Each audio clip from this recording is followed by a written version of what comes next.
思子，相思愁断肠。玲珑骰子安红豆，入骨相思知不知？自古以来，有情人都以红豆寄托相思之情。相传汉代芈月国，有一男子被官府强征去戍边，他的妻子在家中终日以泪洗面，盼望她的丈夫能早日归来，夫妻团聚。终于等到有一天，村里和她丈夫一同前往边境戍边的男人都回来了，唯独她的丈夫却杳无音讯。自此之后，妻子更加思念她的丈夫，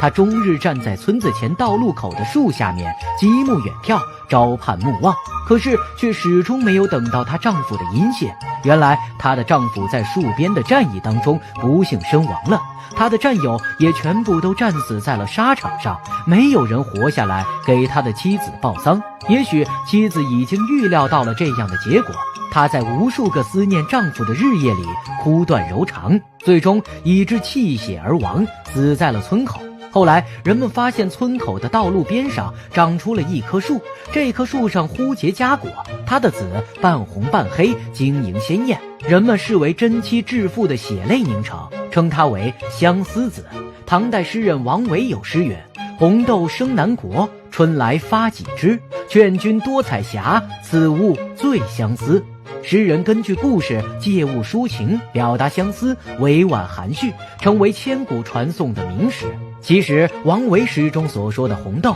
是名为相思子的一种中药材，它的外表至坚，色泽华美，可作为装饰品，但却具有毒性，不能食用。它跟我们日常生活中可供食用的红豆是两码事，大伙可千万别搞混喽。相思子味辛苦，性平，归心肺经，有毒，具有通窍、祛痰、拔毒、排脓、杀虫等功效，常用于风痰、胀疟、头痛、虫积等症，外用适量，治疥疮、脘癣、头湿，一般不宜内服，以防中毒。红豆不堪看，满眼相思泪。那鲜红的相思子吐露着离别相思之意。你看村口戍边人的妻子似乎仍在垂泪，你听那声声泣泪中诉说着的正是相思之苦。